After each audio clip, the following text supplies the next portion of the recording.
on and so forth. But there are times that things don't go according to plan. And there could be offensive behavior or there could be hurt.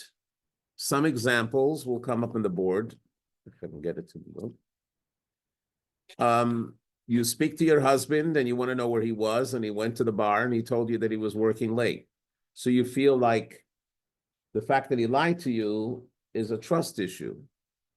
Parents feel that the children are not respecting them. And we're not talking about little children. We're talking about children that are older. How did the parents make up to it? You were going through a crisis. You reached out to a friend, and the friend was totally apathetic and didn't want to support you. And even when you were grieving, they were out to lunch. You have an acquaintance and you ask them for a favor. It's not easy to ask someone for a favor. You call someone, you think about it 20 times, and then you say, okay, I need a favor from you. And expecting that because you've worked so hard with yourself to come to the point that you're asking the favor, that at least they'll answer positive. They say, no, I can't do it. Goodbye. So you feel like you were offended. Another example could be somebody makes an insensitive joke. You walk into a group and somebody, whether it's because of their insecurity or because they want to get attention, uses you as a instrument for their fun. And you thought that they're a friend and they're making fun of you. So how do you deal with that? Can you forgive? We're just giving the common situations. You are working in a work environment and you're part of a team, and one of your coworkers makes a disparaging remark about you. So you feel that it's disrespectful, it's not right, it's not good. So what do you do?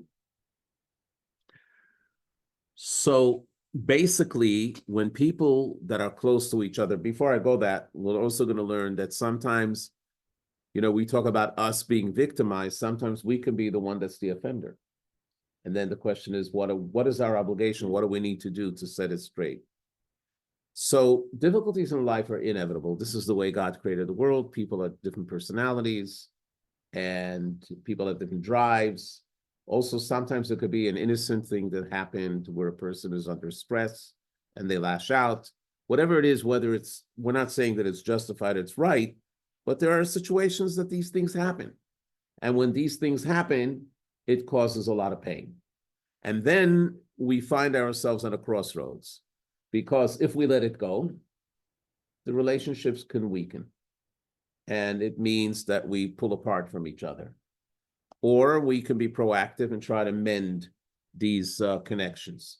And the question is, how do we do that? So I'm going to ask you to look in your book on page 234. There's an exercise.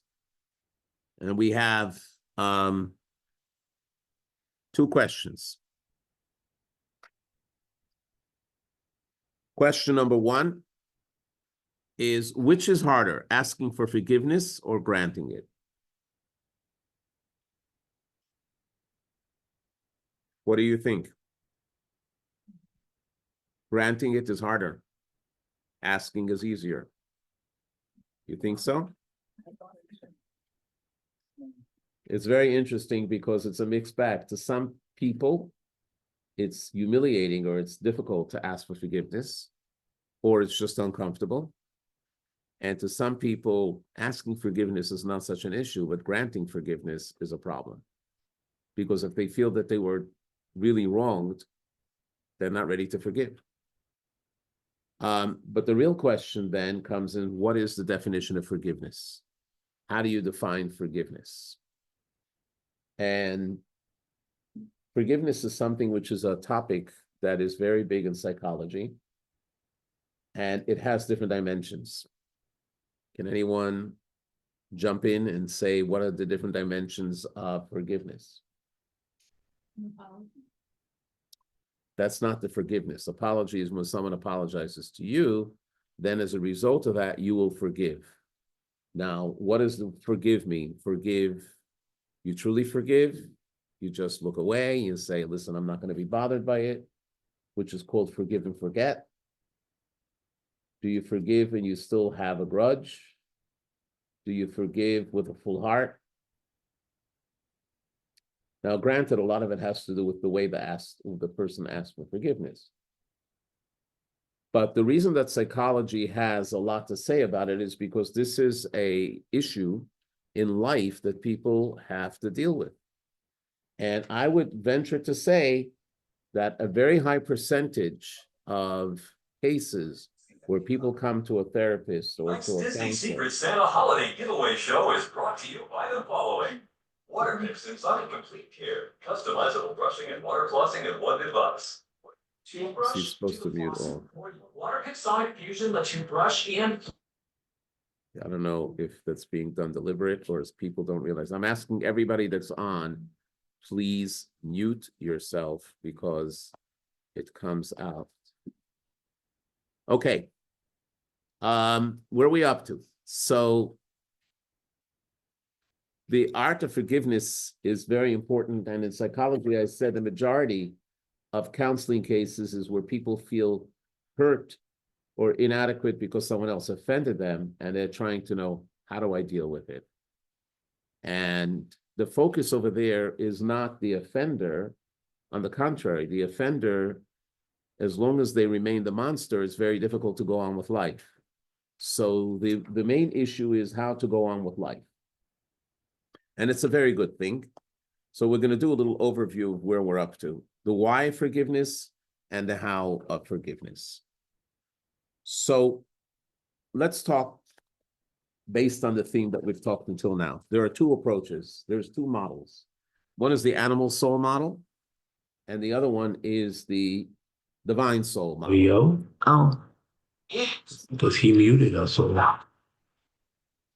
Okay, then leave it. I don't know what that is. Sorry about that. I forgive. I have a feeling it's someone that's messing with us. So, okay. So when I speak about the animal soul, I want to go back and explain the animal soul is not evil. We need to understand the animal soul is not to be mixed up with the evil inclination that a person has. Evil inclination is someone that wants to do evil. Animal soul is someone that just wants to think about themselves and self-preservation. They want to do things for their pleasure. You can even have a person that studies Torah all day and prays all day, but they're motivated mainly by the animal soul because it gives them a lot of pleasure. They're not doing it for the cause. They're doing it because they feel that's important. So animal soul means that we take into consideration how we feel. And it's interesting that with the animal soul, the main focus is on myself, not on people around me. The people around me are only important because I need them, or I want them, or I gain benefit from them. But if I don't need them and I don't want them and I don't gain benefit from them, why would I even mess with it? So we, because we're social creatures and because we need to interact, we put on a facade. And the facade is that we try to act decent with each other. We greet each other. We smile to each other. But I wouldn't say that it's always genuine friendship. You know, there's the story that's attributed to rabbis, it's attributed to philosophers. The question was, can an animal be trained to the level to behave like a human being? I heard the story about Rabbi Yonasan Eibshitz. Some say it was Maimonides, some say it was other scholars, but the story is the same and the message is the same. That there was once a aristocratic, wealthy nobleman who invested a lot of his money in his favorite cat. And he taught his cat how to become a butler, a waiter. And he dressed his cat in a red vest with a bow tie, with little boots, and trained the cat that at a drum roll it would come out and carry a little tray with little goblets of wine and hand out the wine. It was a trick, invested a lot of money and a lot of time and a lot of training. And his argument was that a human is basically an animal, but a human is a sophisticated animal. And the proof to it is that you can take an animal and train them to act like a human being. So the story is that Rabbi Yonasan Eibshitz, or whoever this philosopher was invited to one of these big parties and balls where they were going to demonstrate the ability of this cat. And there were a lot of people there. They were all dressed in their best. And then all of a sudden there was the drum roll, and the cat emerges in its full glory and carrying the tray and is giving out wine, and everybody is applauding. This little cat was the center of attention. Big cat, whatever. The rabbi had a little jar, which they used to have spices in it. So when they were tired, instead of smelling salt, they would smell the spices with which to wake themselves up. So one time when he was studying, a little mouse jumped into this little jar, and he closed the jar, and he brought the jar with him to this event. As the cat was going down the aisle, he unscrewed the top of the jar, and the frightened mouse jumped out. What do you think the cat did? The cat dropped all the expensive crystal, all the delicious wine, and did what it's trained to do, what it's born to do. It went chasing after the mouse. And in its pursuit, it tried to catch the mouse. And the point of the matter is that an animal is still an animal, because an animal is governed by its instincts, which the instincts may be very good. That is the same with the Nefesh HaBahamit. The Nefesh HaBahamit, the animal soul, when it sees something that it's really tempted to do, it triggers it. People will look at a magazine and they will see a perfect vacation spot where they can really soak in the sun and the blue waters. What goes through their mind? I wish I was in that picture, right? That's an animal soul kind of thought, because it's just thinking, how can I enjoy myself? How can I relax? It's not about my mission. You know, if somebody's tired and overworked, so they're looking for relaxation. But I'm speaking in general, the trigger of the animal souls, because at the end of the day, the person wants to do whatever they can for themselves. So the animal soul also speaks of forgiveness. It's a very important issue for the animal soul to do forgiveness. That was the video about the cat, which I decided to skip. So let's give a look in how it's written in psychology. We're going to read it from a Jewish psychologist by the name of Fred Luskin. If you go to page 236, text 1. Basically, he's giving advice to people that are filled with grief and anger and hurt, and how they cannot deal with life because of all the pain that was afflicted upon them unjustly. So he gives the illustration of the following, page 236. Picture the crowded screen in front of a harried air traffic controller. Picture the chaos in the room and the jumble of planes on the screen. Okay? You've probably seen footage of what an air traffic control room looks like.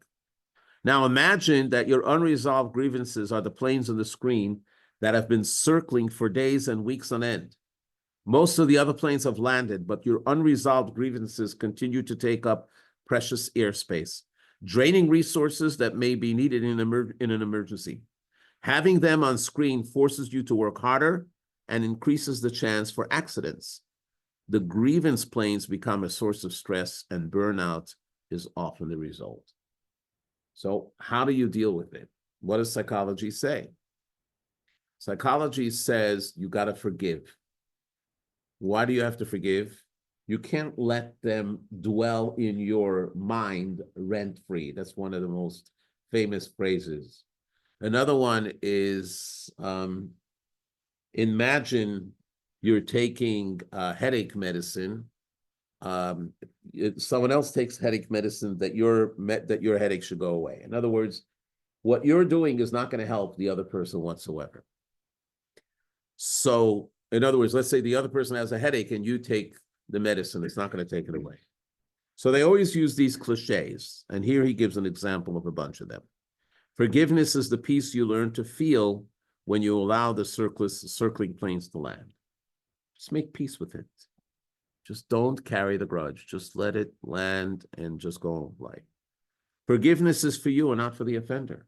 Forget about the offender. Just think about yourself. Let the offender be whoever he is, but don't let him invade your space. Forgiveness is taking back your power. Forgiveness is taking responsibility for how you feel, right? All this makes sense. Forgiveness is about your healing and not about the people who hurt you. Forgiveness is a trainable skill, just like learning how to throw a baseball. So if you can't do it, you just got to train yourself. Forgiveness helps you get control over your feelings. Forgiveness can improve your mental and physical health. All this is fine, but this is what we call an animal soul natural approach in how to protect yourself. What is missing in all this? Yeah. I have a question. What about a situation that is ongoing and you are not just offended, but you're being hurt So we'll by leave. this ongoing situation? We discussed that at the very end. So now you'll have to stay till the very end of the class. That is actually, Darn, I thought I could go home early. that is the last piece of today's lesson. So we're not only going to cover it, we're going to deal with it because halacha deals with it. Yes. Have intellectual forgiveness. Saying, I forgive you and I'm gonna exercise it. There's no But- relationship in it. You can say I forgive you, but you still gotta deal with the person. So let's talk about this. You're saying it's all intellectual. So first of all, this is what psychology generally does.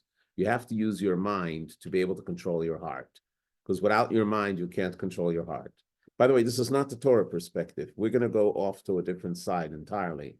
But to understand the perspective of psychology, the whole idea is not to reconcile with the other person. There's no word of reconciliation here because you're at a point that you're so hurt that you're not ready to reconcile. The question is, how do you just go on? And forgiving is a benefit for you because you'll be able to continue life. If you don't forgive and you're obsessed, you will be burdened by it for the rest of your life and you won't be able to live a life. So therefore, psychology generally says, if it's reconcilable, we're talking about minor stuff we'll soon see. Husbands and wives by nature will always get into some sort of argument or fight. It lasts a day or two, and then they reconcile. This is normal. But we're talking about if somebody really offended you and you're carrying this grudge, how do you deal with it? And it is probably for a lot of people, it's very, very helpful. But it's still the animal soul because the animal soul is focused on itself. It's focused on survival. It's focused on how can I continue to get through life without the other person burdening me. We are here obviously not just to discuss psychology. We want to understand what is the Torah view, how does the Torah deal with it? Now the Torah deals a lot with forgiveness. First of all, there's a lot in the Torah about forgiveness of the Jewish people that sinned against God, but there's also the forgiveness against one against each other. Now, there are some strange statements in the Talmud that seem on the surface bizarre, but we have to look into why would the Talmud say bizarre statements? What is the underlying meaning of these statements? And here's where we go. Give a look. Page 237, text 2. When we talk about the divine soul thinks totally differently. Let's speak about the act of revenge. The Torah states, you shall neither take revenge from nor bear a grudge against members of your people. It's taken from Leviticus. But the Talmud asks, but how can we expect to forgive in this way? And the answer is the following. Consider this example. If while cutting meat, you cut your hand, would you retaliate in kind against the offending hand? Now, why won't we offend against the other hand? Because we don't see the hands as two instruments. We see the hands as part of one body. So if it's one body, it's impossible to be that one part of the body is angry at the other part of the body. Now, let's put this into context. The context here is we're not talking about the nefesh habahamit, the animal soul. We're talking about the divine soul. The divine soul, there's a very interesting statement. I don't know why they don't have it in the text, so let me bring it out to you from the Tanya. The Tanya was written by Rabbi Shneur Zalman of Liadi. It is the basic first book on Chabad. It's called the Bible of Chabad. And in chapter 32, and by the way, it's a very interesting week because Wednesday night, Thursday night, Friday, we celebrate his liberation because he was very misunderstood, and there were those that fought against him until the Tsar actually interviewed him. And not only did he release him, but he actually labeled him as a citizen respected for all generations. And he used that together with the descendants to help the Jews during the terrible riots and pogroms. But anyways, that's aside though. So he writes the following. For those people, it's not in the text, so just listen carefully. For those people that their body is prime and their soul is secondary, they have a very hard time forgiving, and they have a very hard time uniting with someone else, because the distinction between one and another and the characteristics of one and another is quite evident. However, those who make their soul dominant and the body is secondary to the soul, they recognize that all souls originate in one source. So all souls are siblings. And as siblings, we're really part of one. So when we look at the other person, we're not looking at the other person as a stranger, we're looking at the other person as part of us. And therefore, it's easier to reconcile and easier to make peace. The Rav Moshe Cordovero, who's one of the foremost authors of Kabbalah, he was the teacher of the Arizal, writes it in a different way, and it's on page 238, text 3. All souls are united as one. It is therefore appropriate to desire good for others, to be happy for their gain, and to consider their dignity as important as your own. For you and they are truly synonymous. For that reason, we are commanded, love your fellow as yourself. What does it mean to love your fellow as yourself? It means just as you care about yourself, you care about the other person. Now, the animal soul can't accept that. It's very difficult because the animal soul will ask, what's in it for me? So when you have a child that you love, it's not because of the spiritual soul. The child you love is because of the animal soul. That's the natural thing that an animal loves. It's offspring. But when you're able to override that and show love to and concern to another person to the point that you treat them just as yourself, that means that you're transcending, you're jumping from and leaping from the animal soul into the spiritual soul, and you realize that you're united. So what are we bringing out from this? What we're bringing out from this doesn't mean that everything is lovey-dovey. Don't get me wrong. We still have a long way for forgiveness, and we're actually going to go through in the next hour and 5 minutes that process of how you get to forgiveness. But what it tells us is the following. It tells us that the focus over here is not so much how to get on with your life alone, but your focus here is how to reconcile. How can we reconcile with the other person, even if the other person really offended me and the other person really hurt me? And we're going to see some examples of that. And over there, we're going to see that forgiveness is not automatic, A. Religiously in Judaism, forgiveness is not automatic. That's one of the distinctions of Judaism. You can't just get instant forgiveness. Same thing is true with people. And also forgiveness has different levels, as we will soon see. This concept that the soul really wants to reconcile with the other, and therefore it will take and make efforts to try to forgive based on a reality, explains a story that we read in the Talmud. This is Officer Rav Nosson. It's a very famous story, but we'll read it anyways. And most people have one interpretation to it. We'll soon see how the Rebbe brings a deeper interpretation to it. So let's read. Page 239, text 4. This is Aaron, who is the brother of Moshe. It says in the Pirkei Avot, Hillel says, be like the students of Aaron who pursues peace and loves peace. So not only did he love peace, he pursued peace. What's the meaning that he pursued peace? So here's the explanation. When Aaron became aware that two individuals quarreled and had fallen out with each other, he would go and sit with one of them and say, my dear, Do you know what your friend is saying? He's utterly devastated and is tearing his clothes. He is saying, woe is to me. How can I ever raise my eyes and look at my friend after what I've done to him? I'm so ashamed for having wronged him. Aaron would continue working with this person until he had removed the grudge from his heart. Aaron would then go and sit with the other party and say, my dear, do you know what your friend is saying? He's utterly devastated and is tearing his clothes. He's saying, woe is to me. How can I ever raise my eyes and look at my friend after what I've done to him? I'm so ashamed for having wronged him. And Aaron would stay with the second party until he similarly removed the grudge from his heart.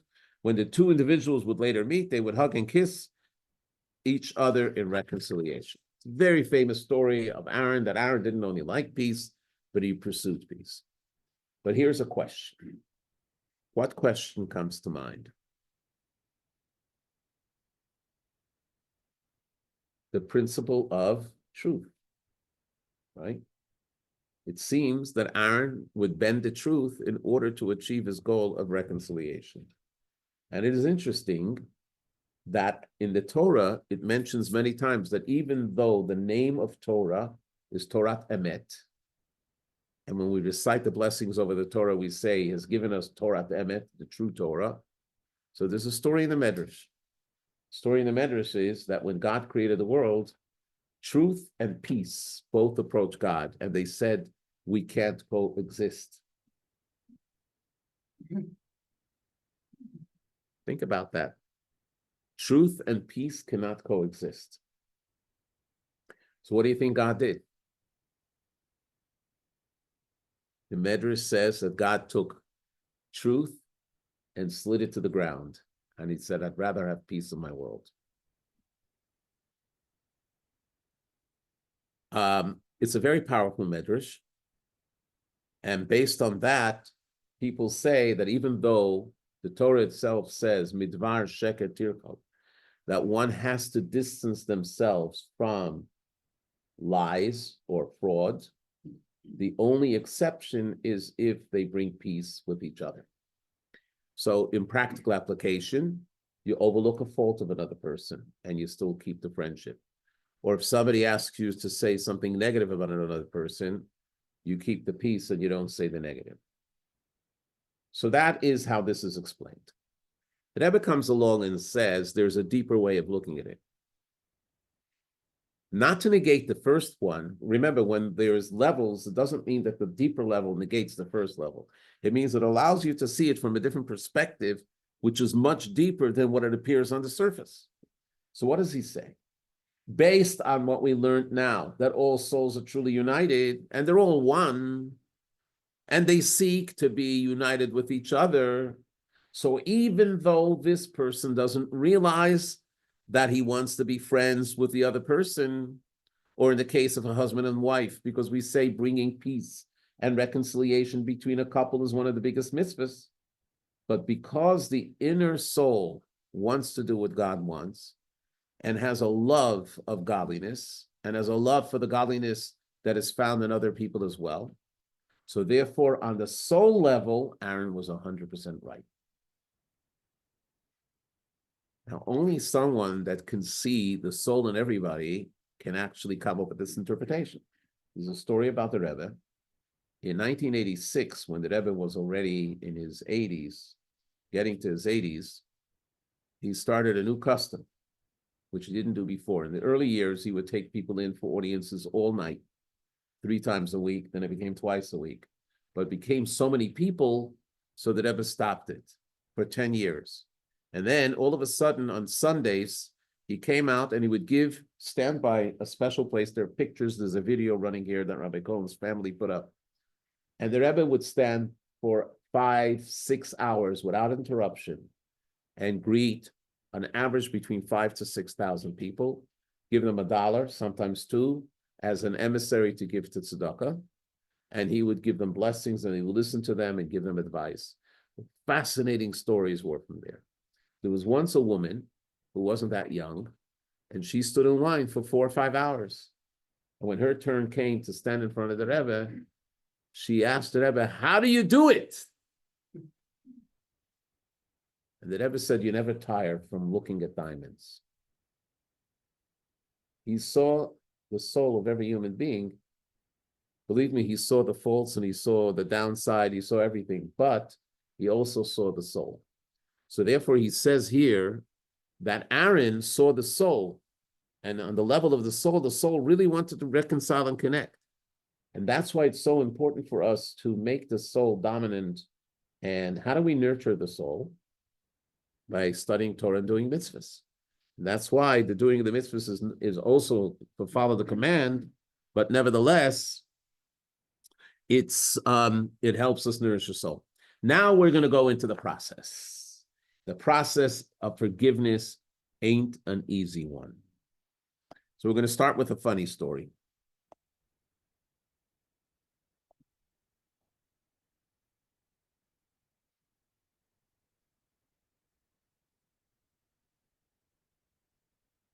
This we saw. Putting out the fire. So they tell a story about a guy named Izzy, who was once with his doctor. His doctor saw that he was stressed out. So he says, what's stressing you? And he says, a personal thing. He says, what's the personal thing? He says, I don't know what to do.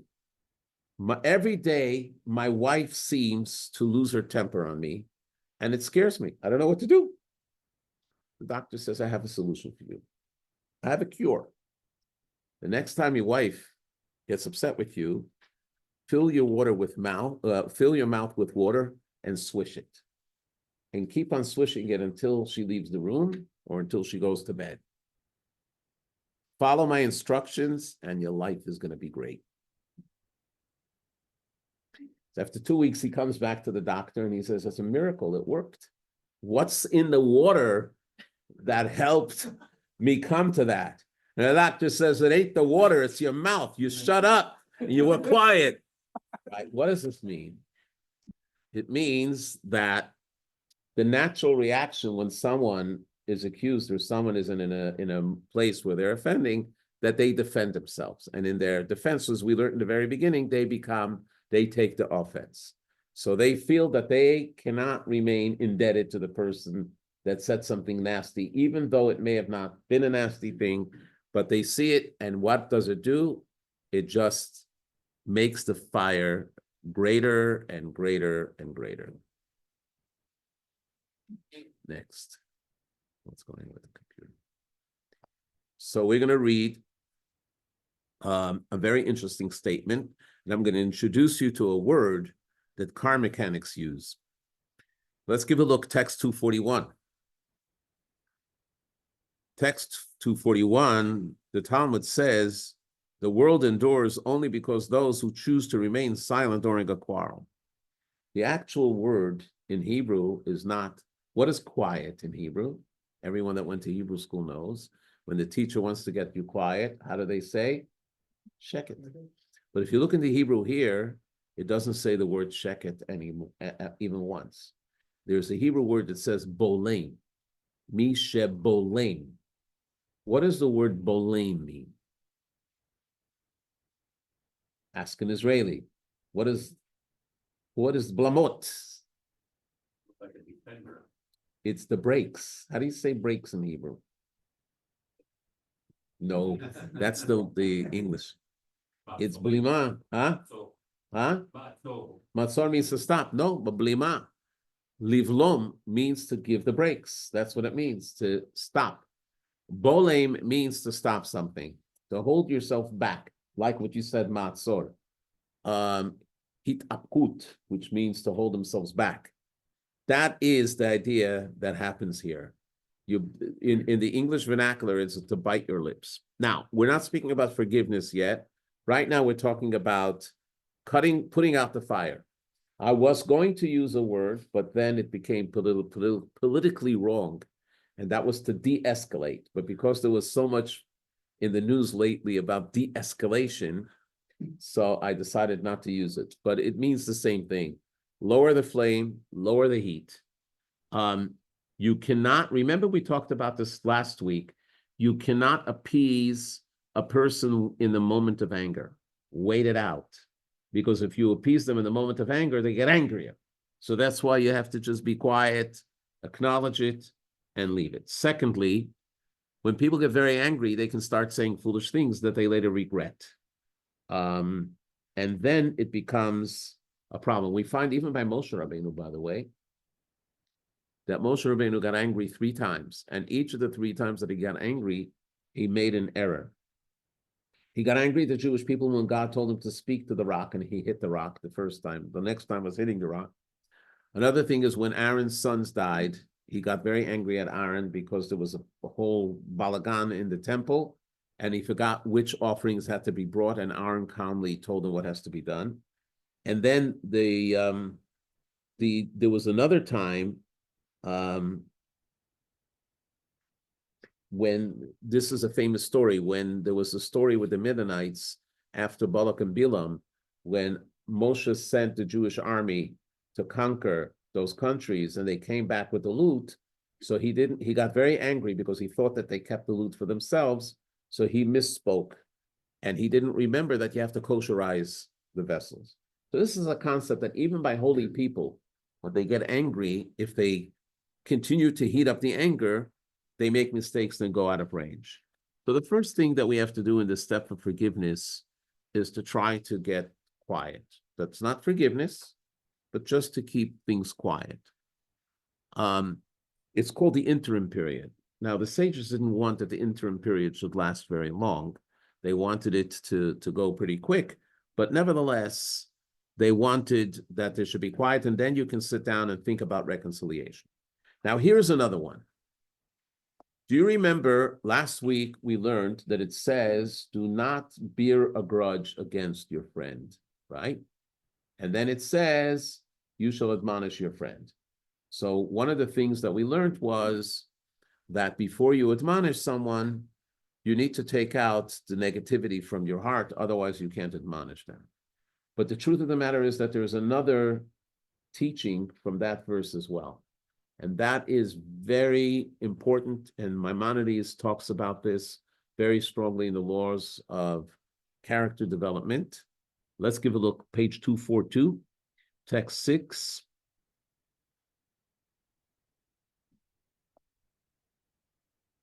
When someone wrongs us, we should not harbor silent resentment. Rather, it's a mitzvah to inform them and inquire, why did you do such and such to me? Why did you wrong me in this way? The obligation is stated in the passage, you shall reprove your fellow. What does it say over there? Do not carry a grudge, or do not bear a grudge against someone. So bearing a grudge and walking around with a negative feeling towards someone is considered by the Torah to be sinful. By harboring a negative feeling, you're doing yourself wrong and you're doing wrong to your friend. And it's better to sit down in a proper setting and say, listen, I have something that bothers me, and I want to find when is the right opportunity for us to sit down and talk, because I really want to explain it to you. And maybe you have an explanation. Maybe I saw it wrong. But then when you bring it out, that at least allows for a conversation, and that conversation can actually do a lot of good. So this is something that the Torah says. For people that say, listen, I'm going to forgive, but I'm not going to forget. I'll deal with the person, but I'm always going to have that piece of anger against them in my heart, and I'll learn how to control it. According to the Torah, that is wrong, because then there is a divide and a gap between your soul and their soul. Do you know that according to the Arizal, who was also the student of Moshe Cordovera that we just mentioned, he instituted that before the daily prayer in the morning, every person should recite the following statement: I hereby accept upon myself the positive mitzvah of love your fellow as yourself. And only after that can you go and pray. So the question is, why? Prayer is a private moment between you and God. What does it have to do with everybody else? And the answer is that if there is a grudge between us and another person, we are not complete before God. There's a part of us that's wounded. There's a part of us that's hurt. There may even be a part of us that's missing. And we have to come before God complete. So therefore, it's necessary to accept upon ourselves this mitzvah. Secondly, before Yom Kippur, when we come to synagogue to ask God for forgiveness, the Code of Jewish Law says that on the day before Yom Kippur, it's a mitzvah that if there is someone that wronged us or we wronged someone else, to ask for forgiveness. Thirdly, if you look at the liturgy of the evening Shema of the weekdays, not on Shabbat, of the weekdays, one of the prayers that we say is, Ribono Shel Olam, Master of the Universe, please help me forgive anyone that wronged me. But it's not because I want to go to sleep with this consciousness. It's because I'm returning my soul to God. I want the soul to be complete. So there is that concept of forgiveness. Now, how do we achieve that? At least through conversation. It doesn't mean that it's there now. Sometimes it could be that there is a minor offense, and then you don't have to make a federal case out of it. As you see in 243, this is taken from the Code of Jewish Law. These are all laws, by the way, that are binding on the Jewish people. It says we may, if we wish, unilaterally forgive an offending party without confronting them. Indeed, this is act of piety. The Torah's directive to raise the matter is merely an insistence against harboring emotional hostility. So let's examine this text. What this text is saying is, it's not a mitzvah to go to someone and say, you wronged me. That's not the mitzvah. The mitzvah is that you're not supposed to harbor anger towards another person. If the only way that you can do it is by confronting the other person and speaking to them and working it out, then that's what you have to do. But if it's a minor offense that you can easily forgive and excuse, then you don't have to go to the person and talk to them about it. Then you have every right to forgive as long as you are able to, as long as you're able to overlook it. And sometimes when you go into a different perch in a different place, everything looks minor. My uncle, Rabbi Yitzhak Groner, who was the chief Chabad rabbi of Australia, he spoke here in 1985. Those that remember, he brought the house down, and he was speaking fire and brimstone. If you remember, Herman Blumenthal wanted to hire him the next day for the Blumenthal home. He was very powerful. So he told a story that he went with an elder chassid one day, and they were in a skyscraper because they were visiting a man that was very involved in Chabad. He was from the original organization of Chabad going back in the days of the previous Rebbe. And this chassid, Rav Shmuel, had never been in a skyscraper before. He was a Russian rabbi and old timer. So he never had the opportunity. It's the first time he went up to such a skyscraper. And he looks out the window. What does everything look like? When you look out the window and you're in a skyscraper, it looks tiny, small, especially if you've gone up to the Empire State Building, right? And you look down, everything looks really tiny. So he said there's a tremendous lesson here. If you elevate yourself spiritually and you elevate your divine soul and you come to a higher place, then this physical stuff becomes minuscule. And what you got upset about is not really something that is to dwell on. So that's another thing. Now, another obstacle to forgiveness is self-justification. We're going to get there. I pushed it too fast. Self-justification. I want to read the next reading. Self-justification means that when a person offended someone, they say, I'm in the right. That person deserves it. I was hurt, whatever it was. Let's give a look. Page 244. It is a human tendency to justify our wrongful acts, even when we are aware that our justification is not truthful. We tell ourselves that our actions were just and good, or we at least find an excuse for our wrongful behavior. Such self-justification is self-destructive. If we commit a wrong, whether it undermines our relationship with God or disrupts our relationship with a fellow mortal, then as long as we are aware that we behaved wrongly, we will eventually, when our hearts are inspired, repent. We will regret the past and uproot the former desire, and truly accept upon ourselves not to repeat such folly. All of this can occur only if we acknowledge our error. Conversely, if we justify ourselves, we feel as though we did no wrong. In that case, we will fail to repent and remain tainted and sullied with sin. Flawed self-justification stems from the natural source, which is naturally animalistic. Well, since we're focused on ourselves, there's an interesting halacha. When somebody sins against God, and sometimes even against a fellow man, but mainly against God, they have to bring an offering. It's called a korban chatos. A chatos in Hebrew is a sin offering. What happens if someone is not sure if they sinned? They have to bring a stricter offering. It's called an asham.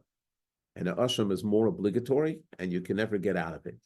An asham is very powerful. And there's laws which distinguish between a chatas and an asham.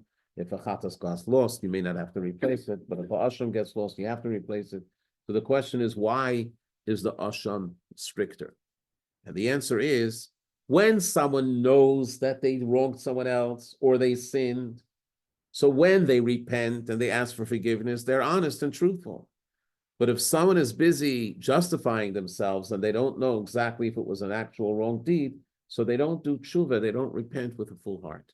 The same thing as when they ask for forgiveness, the forgiveness is not with a full heart. We learn about the idea of contrition, of what it really means. Contrition in Judaism is not lip service that I apologize. Some people in the habit to always say, I'm sorry, I'm sorry, I'm sorry. And what's the sign that they're not really sorry? Because they're habitual with it. They constantly repeat it again and they say, I'm sorry. That's not called asking for forgiveness. And that's not called recognizing when the other person is speaking to you. So we have an animated video here of a couple. I have to go back.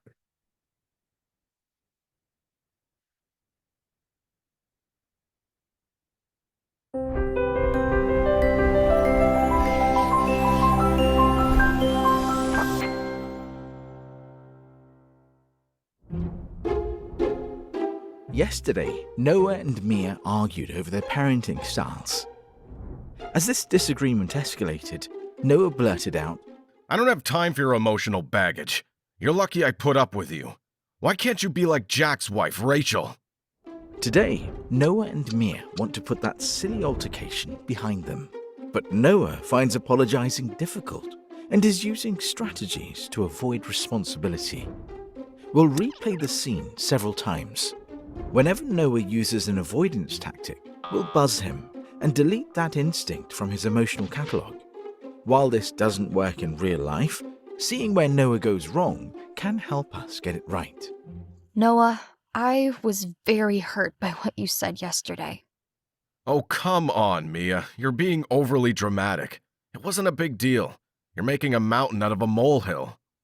Noah minimized his mistake. Let's delete that and rewind. Noah, I was very hurt by what you said yesterday. Believe me, I didn't want to be harsh, but your tone left me no choice. You pushed me over the edge. Noah blamed the person he insulted. Delete and try again. Noah, I was very hurt by what you said yesterday. Are you serious? So many men treat their wives terribly. You should be thankful for how well I treat you. You have it good. Noah highlighted greater flaws elsewhere to downplay his error. Delete.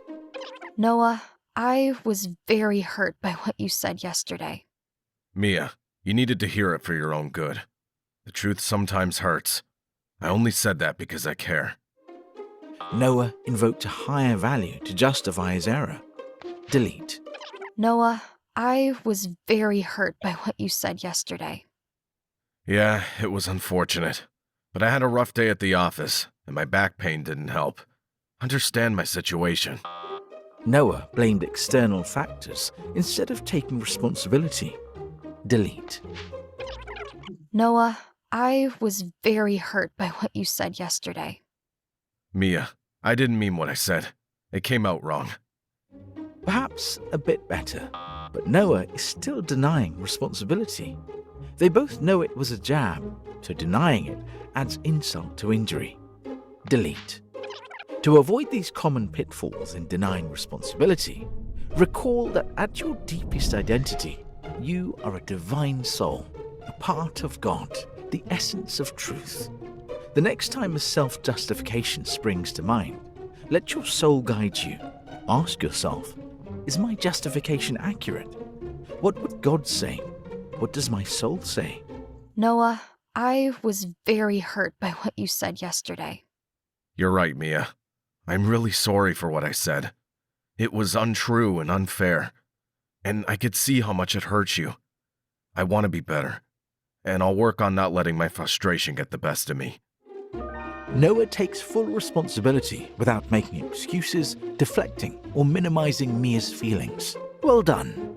Recalling your inner divinity empowers you to acknowledge mistakes and take responsibility. This noble attitude ensures your relationships ring with only positive buzz.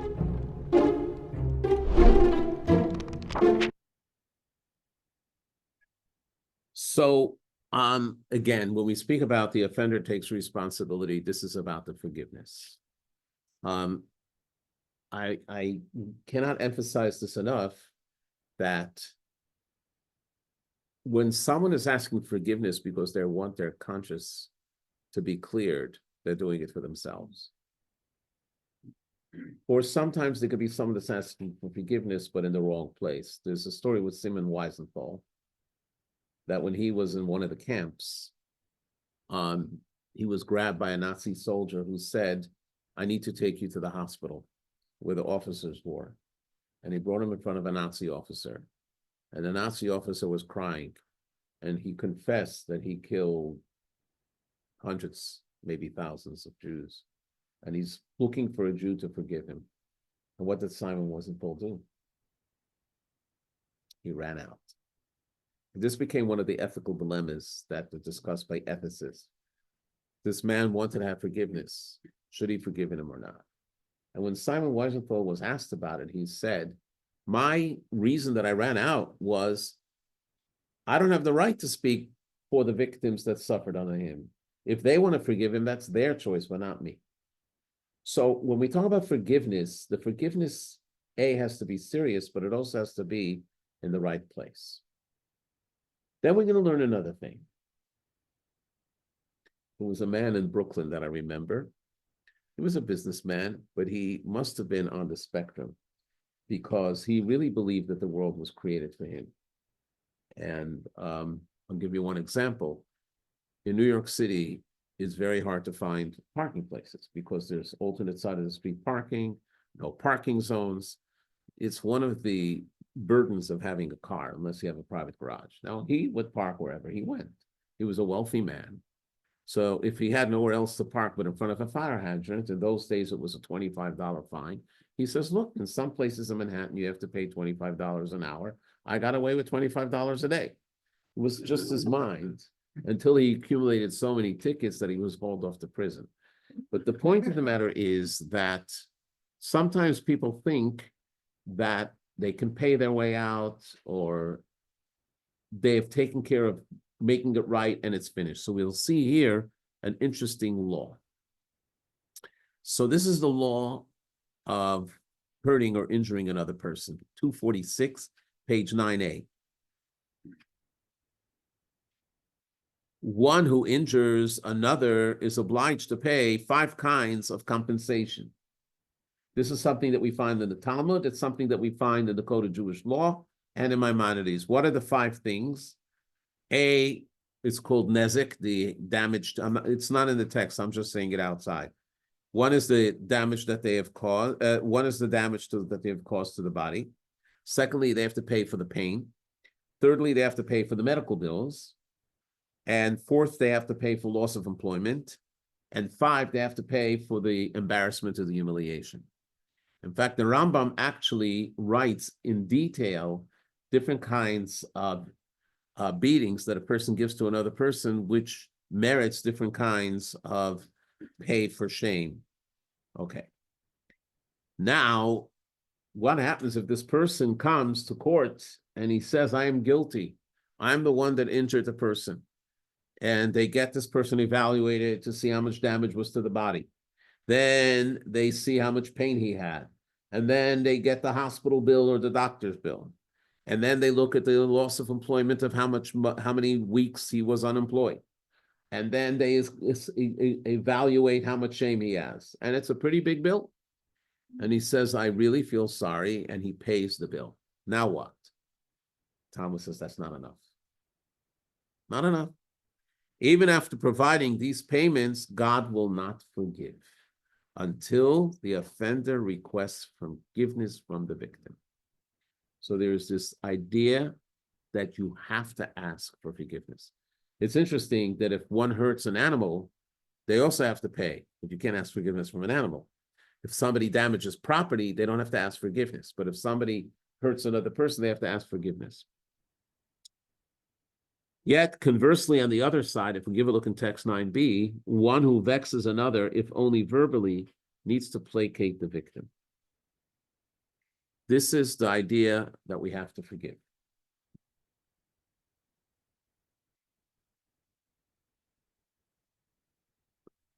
Provided that the person that's asking for forgiveness is doing it so sincerely. He's not doing it just perfunctorily.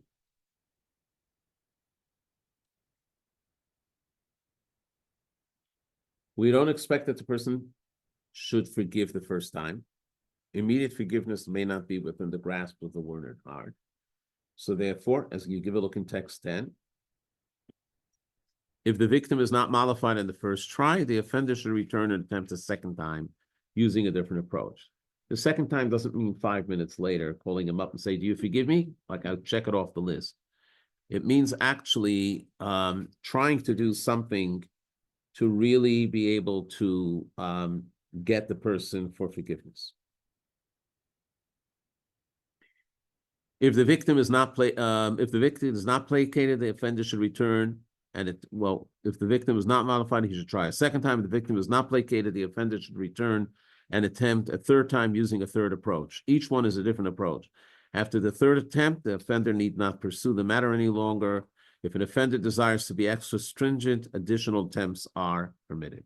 It all depends on the nature of the offense, who the people are, where the place was, what happened, and what the effects were. Tell you an interesting story. There was once a man that was, he admitted to the rabbi that he's been spreading evil rumors about his neighbor, and it caused his neighbor a lot of harm. And he wants to know how he can correct it. So what did the rabbi tell him to do? He told him to take one of the feather pillows. They used to have feather pillows once upon a time.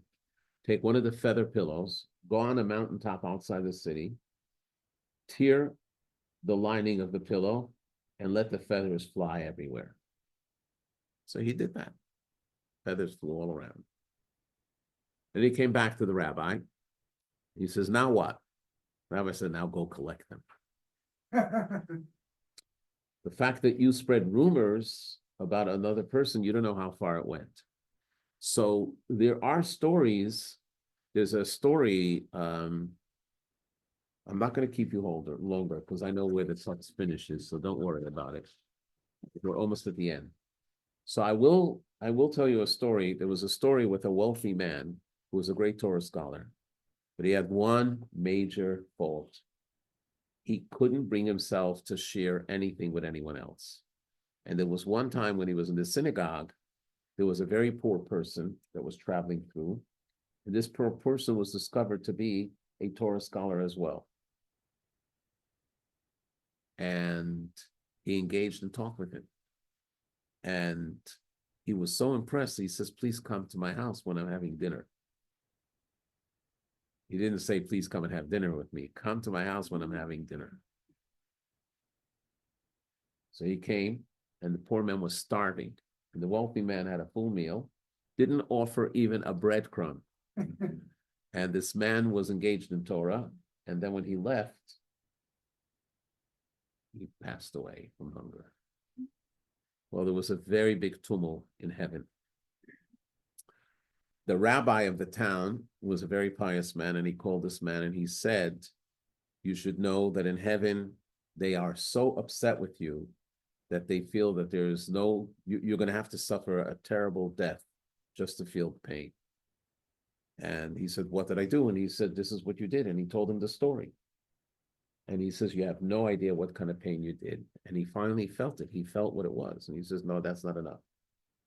What you need to do is leave for a year without any money, just with your clothes on your back, and go to towns where nobody knows you and live like this beggar, asking for alms, asking for handouts, asking for food. And only after the year can you come back and see me at first. Well, that was a very bitter medicine.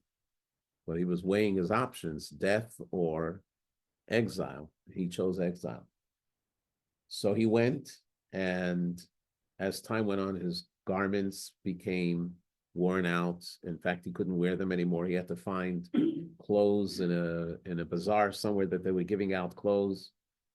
And he lost a lot of weight, and he looked sickly, and he was unkempt, and he followed for a full year and went from town to town, and some people would be nice to him, some people not.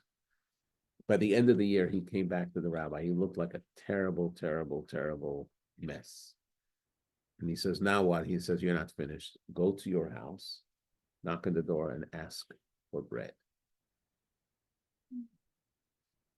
So he came to his own house, and he knocked on the door. And his family didn't recognize him. And he said, I'm so hungry, I need bread. You want bread? They laughed. They picked up bread and started throwing it at him. And they were just so happy when he was miserable. And all of a sudden, it hit him so hard after experiencing this pain for a full year and losing his dignity, to see how his own family that he trained to be so selfish treated him, that he broke apart. And he came back to the rabbi crying. And he says, this is worse than death. The rabbi said the only way you can save yourself from the edict is that you change your life and you turn yourself around, which he actually did. So what are we bringing out from here? We're bringing out from here that when someone offends another person, they don't always realize how the recipient is taking it. They don't always realize how hurt the person could be. And therefore, when they ask for forgiveness, it has to be a true contrition. But if it's a forgiveness that's just, routine, that's not right.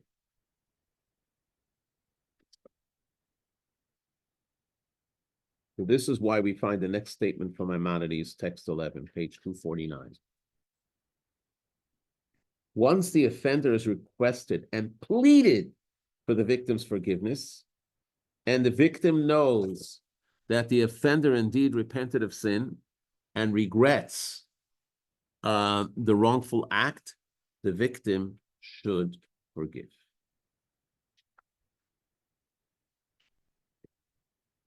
Now, we're going to see two stories in the Torah just before we finish this class and the lesson, and we have one more video to play for you.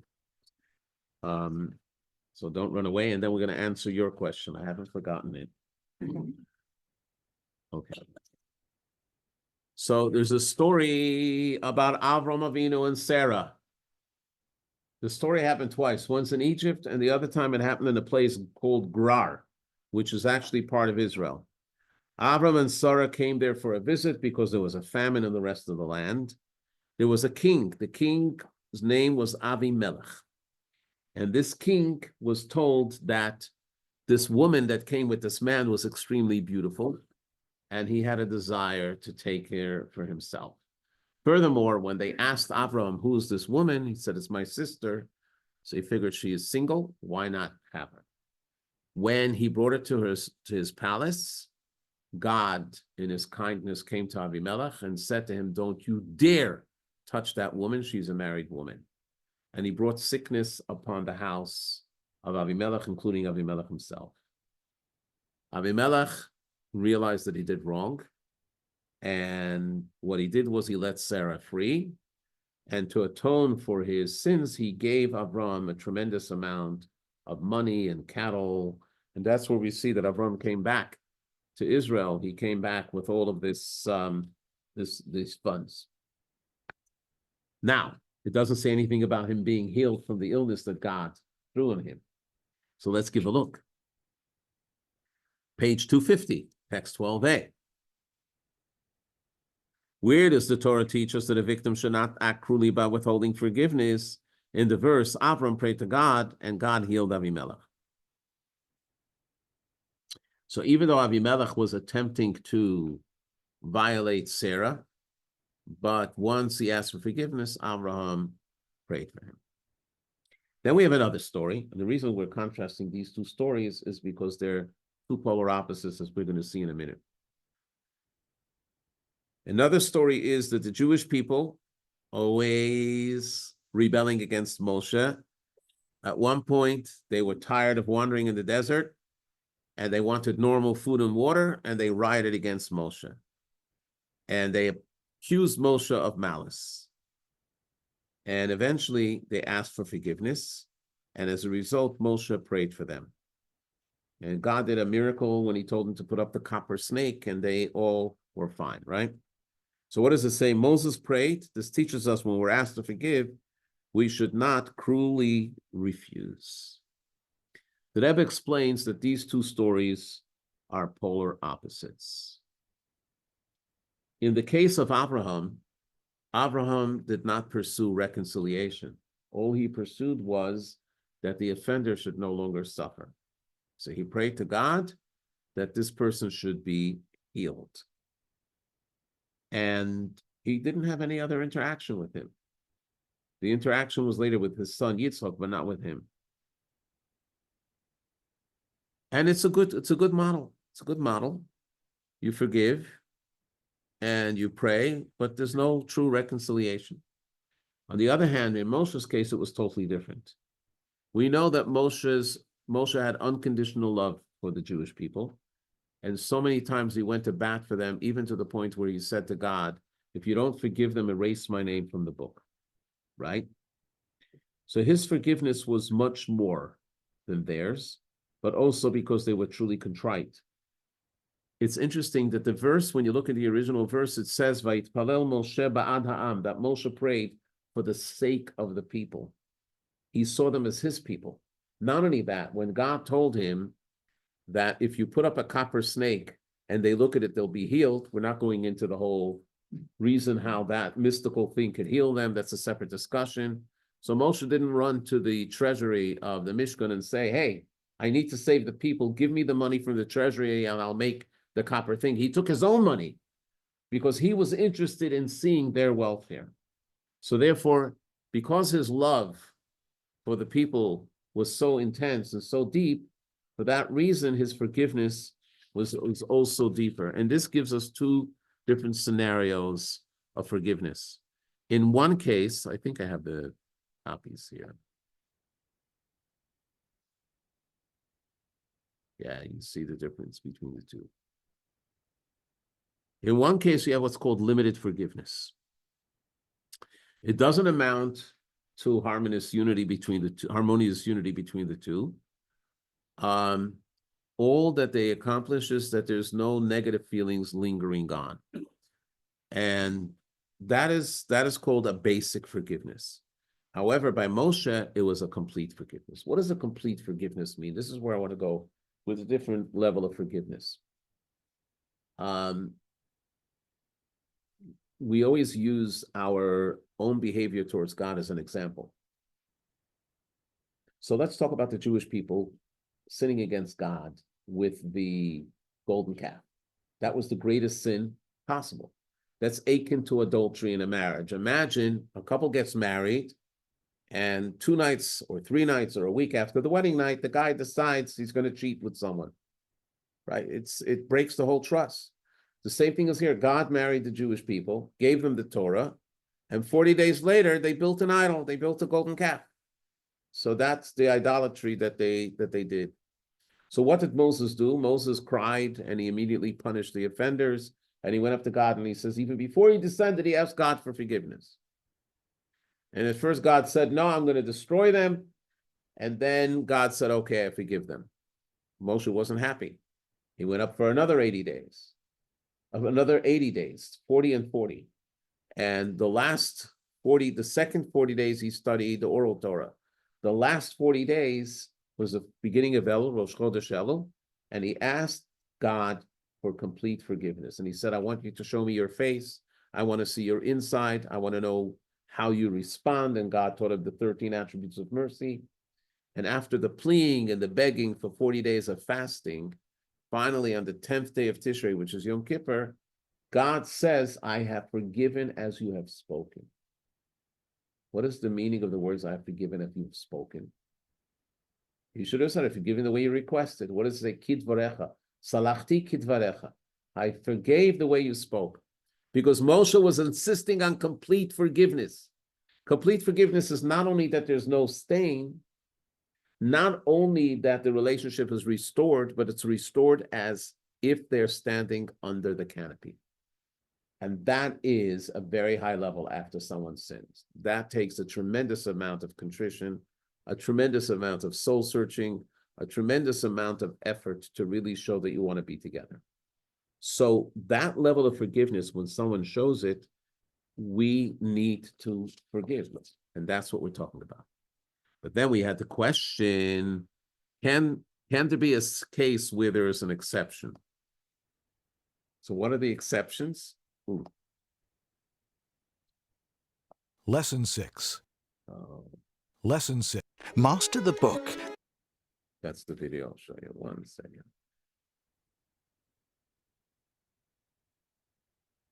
The case where one is not expected to forgive is when it's a continuous case of mistreatment. Someone continues to be offensive, extremely offensive, insults, harbors violent tendencies, or whatever it is that makes the person's life miserable. So then, because it's an ongoing situation, there's nothing to forgive. And over there, you're not required to forgive, because by forgiving, you're actually enabling the person to harm them. And the halacha says that one is not allowed to put themselves in a dangerous place. Give a look, page 251, text 13. This is also taken from Rab Shneur Zalman Adi of the Code of Jewish Law. There's no need to forgive if you fear that some harm might befall you through granting forgiveness. After all, your own life takes precedence over the life of another. So what does that mean? If by forgiving, you actually allow the harm to continue, then you're harming yourself. So let's say there's a case where the husband becomes an alcoholic, or he becomes a gambler. Gambler is even worse, because alcoholic, you can tell when the guy is drunk and when he's not drunk. But in gambling, the person always thinks the next gamble will bring me the $1 billion or the $1 million or whatever it is. And it causes tremendous angst in the house. The person borrows, takes a mortgage on the house. The person takes all the savings and says, don't worry, with this, we are going to become rich. And eventually, the whole household is in a difficult situation. So in such a case, there's continuous harm that's being done to the family. So you can't say to the family, to the wife and children, forgive, because it's continuous, right? So the point of the matter is that if through that there's harm, it's not worth it. However, on the other hand, if there's no harm, the Torah says, as we see in text 14, always be pliant, yielding as a reed, not firm as a cedar, refusing to cede. It was therefore the reed, see, it's person put it into poetry. It is therefore the reed that merited the role of the scribal quill for tefillin, mezuzah, and Torah scroll. This is only for the Sephardim. It's when you write a Torah, you either use, most people use a turkey quill if they're Ashkenazic, but the Sephardim make a quill out of a reed. Why a reed? Because a reed is soft, and a person has to display softness. So anyways, so as I said in the outset of this lesson, this is a little different than the others, because all of the previous lessons, we were talking about how not to come to such a situation of offending someone, how to look at the positive, look at the soul, learn how to disagree, and still, but reconcile. Here we're talking about when there was already harm done, and it has to be reconciled. How do we do that? So the animal soul also has advice, but the animal soul is more about self-protection. The divine soul is more about reconciliation. But even though it takes steps and you have to protect yourself, but the ultimate goal is to reconcile, just as we do tshuva and we want to be one with God. So here's one thing that one rabbi said about forgiveness. There are a lot of people that only come to synagogue twice a year, Rosh Hashanah and Yom Kippur, right? Some people go to synagogue every month, every week, or every day, or twice a day, or 3 times a day. Different levels of observance. But whoever comes to the synagogue, whenever they come, and they're praying before God for forgiveness, they know that they're not exactly 100%, and yet they ask for forgiveness. It's actually embedded within the liturgy that we ask for forgiveness, and we mean it. But we know that 3 times a day we ask for forgiveness. Why do we ask for forgiveness 3 times a day? Because in between each prayer, we probably sin. And yet we are saying to God, forgive us. And we expect God to actually forgive us. Now, these are, of course, minor infractions. These are not major, serious infractions. So we can take a lesson from this in regards to how we deal with other people. You can forgive when you realize that it's a minor infraction. Don't make something big out of it. But if it's something that's big, then you have to actually bring it up to the person. You have to clear the air. And you have to be able to help the people come to reconcile with it. Before we finish, we want to show you one more video. And it is propaganda. Lesson 6. The art of forgiveness. Master the book that defines Judaism. Decoding the Talmud. This is the Talmud. With 2 million words, 523 chapters, and 60 volumes, it's Judaism's monumental guide to life and study. This enormous work, compiled over centuries, records the evolving debates among the Jewish sages as they interpret the Torah and clarify its laws. It was banned, banished, and burned, but it has endured, and today its wisdom continues to instruct, intrigue, and inspire. Join us on a new 6-part crash course on the Talmud. Explore its history, method, and substance, and unravel its timeless wisdom for yourself.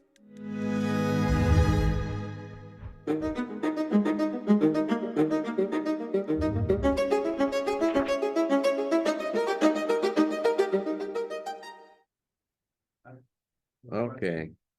Yes, sure. So, I guess there's sort of sometimes red lines in the Torah. I think about your course on I guess, end of life decisions. Is there anything that's unforgivable, or is everything forgivable?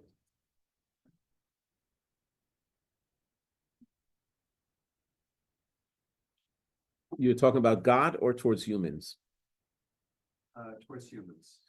Towards humans, there's nothing that's unforgivable if it's just them as the victim. But if it's someone outside of them, as I mentioned the story with Simon Wiesenthal, then that's unforgivable. A person, the Talmud, when it says a bizarre, it says that even if someone picks up an axe and amputates the person's arm, they should still forgive. It's a very tall order. It's not easy to come that, but obviously we're talking about someone that truly regrets and does tshuva. When we speak about sinning against God, sometimes the sin is quite awful.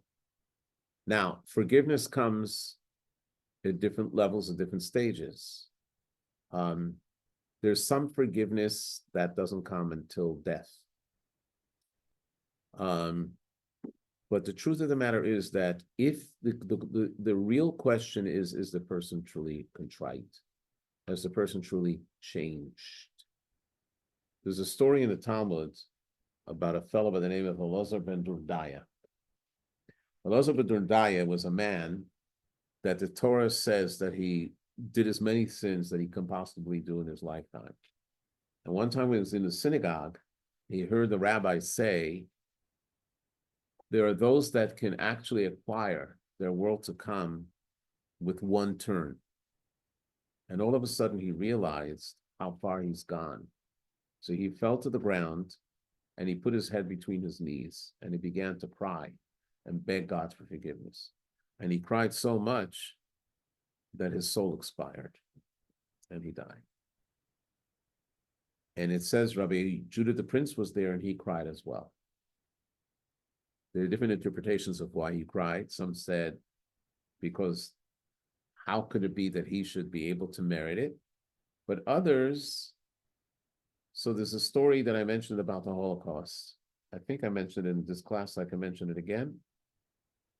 There was a story where these Jewish Hasidic men that were in one of the labor camps under very harsh conditions, and they came to a Jewish foreman that was actually working for the Nazis, and he had privileges that everybody else did not have.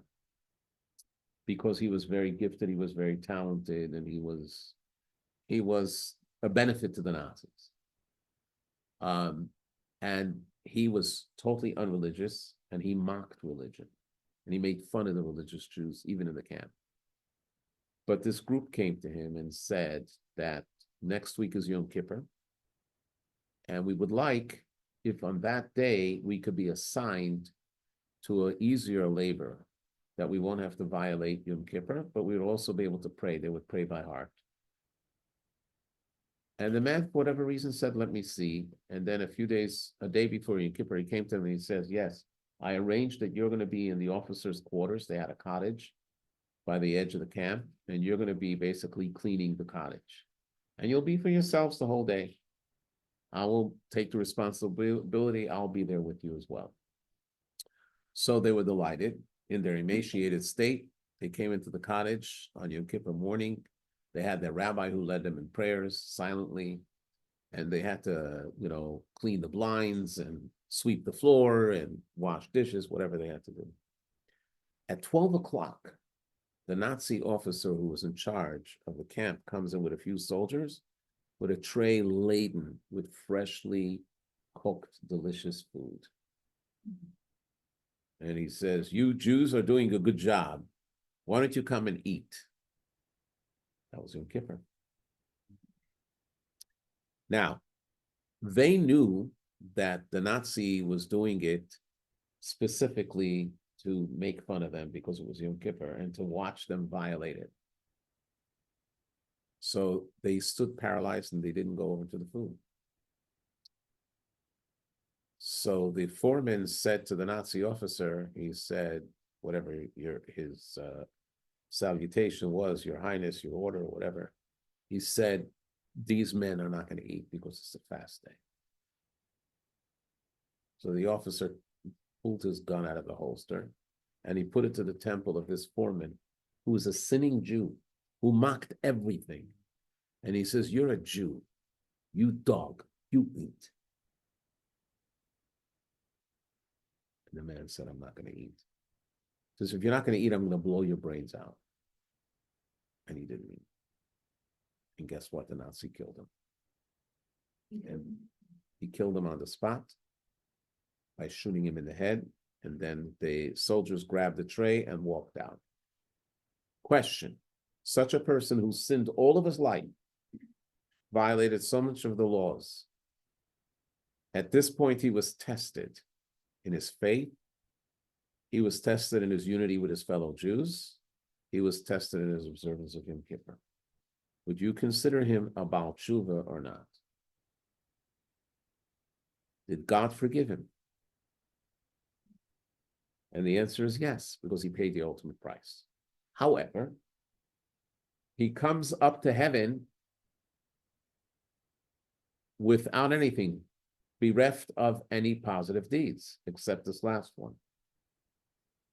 So he doesn't get punished, but he doesn't have reward. The only way he can get reward is the people that survived do something in his sake. And the people that survived prayed for him or did whatever they can in the days that they had left to live. If they survived because they told the story, and through the mitzvahs that they did in the Kaddish, they said for him, they elevated his soul. So the same thing is true in regards to forgiveness that we give. If the person is truly contrite, and as the Rambam writes, they're tested, that they find themselves in the same situation again where they can offend you or do something wrong to you. And the conditions are all the same. And they go out of their way, not only not to offend you, but to help you in every which way. Then you're required to forgive them. So the forgiveness is dependent on their level of contrition. But if their contrition is sincere, as much as you can tell, and they have actually proven themselves, then you are obligated to forgive them. That's the final. Because we're just like God in that way. We have to learn from God's ways. So let's hope that we don't get to such a situation. But nevertheless, this is the idea of forgiveness. I want to thank all of you for joining this course and the people online as well. It was a pleasure to have you. I know I learned a lot from it in relationships, and I can internalize a lot of these messages for myself. I hope you can as well. And hopefully we'll see you again, and perhaps you will take the Talmud class. It promises to be very exciting and interesting. And it starts the first Tuesday in February. Rabbi Cohen There's has, some forms here if you want to sign up right now, or you can go online. You go to And- myjli.com. and Rabbi Cohen, if you want to put into the chat here on the thing how they can do that. I don't know if he could be, he did it. But in any case, it's a pleasure having you on board. And again, if anyone wants a recording, just get in touch with our office. Mackenzie has the recordings, and she will be able to send it to you. Thank you, and I want to wish everybody a happy Hanukkah. Yes. Next week is Hanukkah. We're having a big event in Symphony Park. We have over 500 people that are already reserved. And then also on Saturday night, after that, we're having a concert from a group from Tzfat. It's called Simply Tzfat. They're going to do musical free. It's all sponsored. So those are the Hanukkah events that we'd like to invite you. Thank you very much. Yeah, I should call it. Yashikach to you too, Bob. Take care, everybody. You too. Good night and happy Hanukkah. Thank you, thank you. You're you, Rabbi Werner. amazing. Thank you, Elise. I really appreciate you and Jamie being here. Thank you. Ooh. That is not Look it recording. up if you want. I don't keep track of all the probably on the email, but I can tell you if it was. And I can tell you if it was positive, and I can't tell you if it may have arrived. Thank you all.